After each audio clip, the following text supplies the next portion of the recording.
guys, welcome back to my channel. So today I brought to you this New Year's Eve look. It's super colorful but bold enough for a night out. So if you're wearing like a black dress, you could totally wear this look and make it really stand out. You will have to do a lot of blending, but at the end it looks great, and I'm going to show you a couple tips and tricks on how to achieve this look. But yeah, I'm so obsessed with it. I hope you guys enjoy it, and if you have any suggestions for new videos for the new year, let me know in the comment section below. You know how much I love to read the comments, and yeah, I'm super excited. So without further ado, let's get into this video so you can learn how to achieve this look. Hey guys, so to start off the look, I'm applying some Tarte Shape Tape Concealer on my eyelids, and the reason why I'm doing this is because I've noticed that my eyelids have gotten a little dry, so the concealer isn't as dry as the primer that I normally use, so I've been enjoying this technique a lot. To set that in place, I'm applying the shade Full Zip by Colourpop, which is a beautiful cream color, and it makes blending super easy. So I highly recommend, if you can get your hands on it, to get this guy. For the eyeshadow look, I am going to be using some tape, and the reason for this is because I really want to create a nice elongated wing effect to the eyes. It screams glam to me, and you know I had to do it. And here I'm just making sure that it's nice and even. And I'm pretty much placing it right from the lower lash line towards the tip of my brow. As for eyeshadow, I'm using the Take Me Back to Brazil palette from BH Cosmetics, which is so gorgeous. It has so many beautiful colors. So I am using the pink shades just as a transition color. And I'm using a big fluffy crease brush to apply this. Now, I did notice that it takes a while for the color to show, so you're just going to have to keep dipping into the palette to get the intensity that you want. Once you get the intensity that you're looking for, you can apply this fuchsia shade also in the crease, mainly concentrating it in the outer corner. You'll notice that I am using circular motions just to intensify it a little bit more, and it's helping blend the fuchsia shades with the pink that I used before, so you can slightly see the transition and the gradient effect that it's giving. For the star of the show, I'm using this purple shade, which is so gorgeous, but you will notice that I am going to be taking my time when I'm blending it because purple can be very unforgiving. So you want to take your time and start in the outer corner, which is where you want the intensity to really stand out the most. And I'm bringing that into the inner corner, and I'm using a slightly pointed brush just to make sure that I can get that color in. Then moving back to the same blending brush that I used earlier, which by the way is a Sephora Collection number 10 brush, I'm also deepening up that outer corner just to get that purple to stand out a little bit more. And guys, I apologize if I sound super nasally. I'm still a little under the weather, but that wasn't going to stop me from making this video. As some of you guys know, I did get my wisdom teeth taken out recently, and I'm still recovering from that as well. So using a nice tapered blending brush, this one in particular is the Sigma E25 brush. I'm placing that also in the outer corner, and I'm really like patting in the color because I want it to be really, really intense. I know, how many times can I say really? But I'm packing it in and blending at the same time, and you can start to see the shape form the way that I wanted to. Now going back to those first two pink shades, I'm just going to go ahead and blend out any harsh edges on the crease. I wanted the crease to be nice and blended so there's no harsh edges there, considering the fact that we are going to have the sharp edge after we take off the tape. Then for the lid, I'm just applying a little bit of concealer. Like, I'm not going too heavy-handed, but I just wanted a light wash so that the glitter stands out a little bit more once we place it on there. And it's not really a cut crease. Like, I thought about going that route, but I just wanted it to be subtle.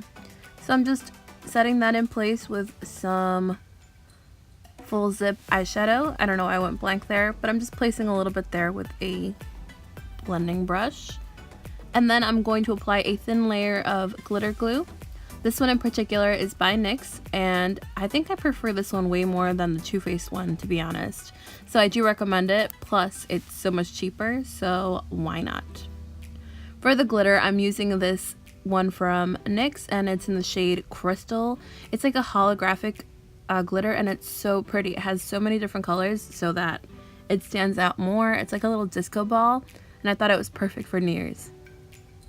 And just be careful when applying this, you will get some fallout, but you won't nearly get as much because of the glitter glue. And make sure to use a nice flat brush. The one that I used was from Makeup Forever. I don't know the number, but I know you can like pretty much use any concealer brush.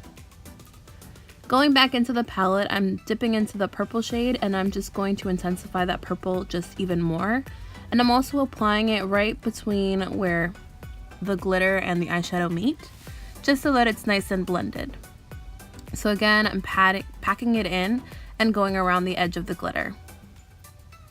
To deepen it up a little bit more and to make it more of like a nighttime look, I'm applying this dark black shade.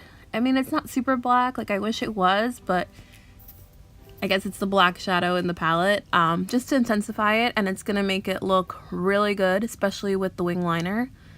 And again, don't be scared to like really blend it on the tape, because we want that sharp edge. We just don't want any harsh edges on the crease, if that makes any sense.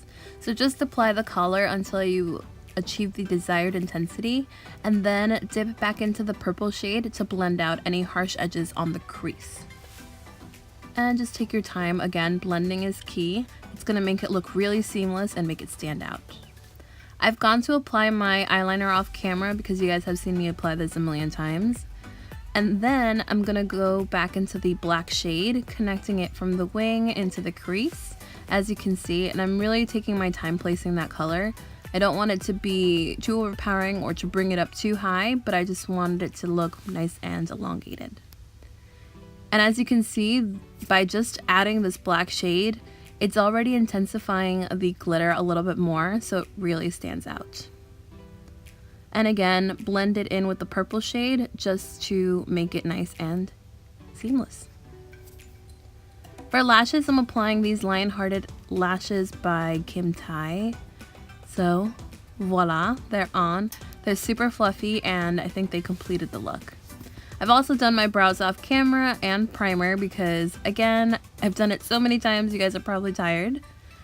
For foundation, I'm using this full coverage Tarte Amazonian Clay Foundation in the shade Tan Sand, and it's a perfect match, and not to mention it applied so well. I am using this Sephora Collection brush. I don't remember the number, but it's really good, and it's also one of their more affordable ones, but you can go ahead and just apply it with a Beauty Blender sponge as well. As for concealer, I'm starting off with the Color Corrector by Makeup Forever in the shade R40, and I'm just using a Beauty Blender to blend it out. And this is just a nice step to cancel out any purple that might have gotten on the lower lash line and under my eyes. And as I'm blending it out, you can really see that nice gradient effect of the eyeshadow, which looks phenomenal. As for highlighting concealer, I am using the NARS Radiant Creamy Concealer in the shade Ginger, and I'm also using the Beauty Blender to blend it out. This allows there to be a nice luminosity in the skin, and it just makes it look less cakey, which I'm a very big fan of. Of course, we need to make sure that we also set the under eyes so that there's less creasing throughout the day. I'm using this one from NARS. It's their translucent crystal powder, and you just want to apply a very small amount. You don't want to overdo it because then you can potentially get some white cast, but if you just apply a small amount, it'll look nice and bright under the eyes without being crazy. And I'm also using the same powder just to set the rest of my face in place with a Sephora airbrush brush. Then for bronzer, I'm applying this one from MAC Cosmetics in the shade Delphic. It was part of their summer collection the past year, and it's so pretty. I wanted to give the Give Me Sun bronzer a break, and I decided to pull this one out of my little collection. You'll also notice that I'm not being stingy at all. I like a lot of bronzer. I feel like it just completes my face a little bit. And it's good so that when I do apply, you know, like the contour, it looks nice and seamless. And let's face it, I just want to get rid of that double chin.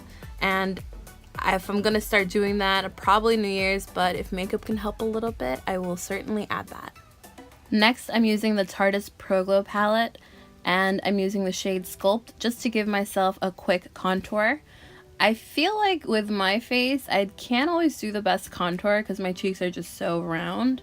But you know, I try to do as much as I can. And I'm just using some circular motions with the Real Techniques contour brush, applying that to the temples of my face as well as my nose. And I didn't want to use such a small brush this time because I just wanted like a quick overall contour, nothing too defined, which actually ended up working really well. As for blush, I'm using the Wet n Wild blush in the shade Mellow Wine.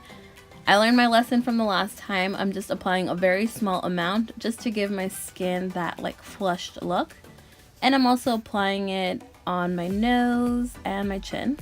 For highlighter, I'm applying the Precious Petals powder by Wet n Wild, and it's so stunning. It's not super powdery or chunky, which I'm very much a big fan of. And it's like $5, like you can't go wrong. So I highly recommend that if you don't have this, to use it. Plus it's more on the neutral side, like it's not too gold, so I find that it just looks stunning with any eye color that you use. And to intensify that just a little bit more, I'm applying the Extra Dimension powder by MAC in the shade Double Gleam. This is also more of a beige color, which again really suits the eyeshadow. Then I can't forget to spritz some primer water by Smashbox, just so that the skin looks a little bit more like skin and less like powder. And for lip liner, I'm using the Soft Spoken Lip Liner by NYX. It's a little bit rough, but the color overall is really pretty. And I'm also making sure to fill in my lips as well. Then for lipstick, I'm applying Nicki's Nude by MAC Cosmetics in collaboration with Nicki Minaj. This is seriously one of my new favorite colors. It applied so well. The formula is so buttery. I don't know, this is like exactly what I want a lipstick to be like.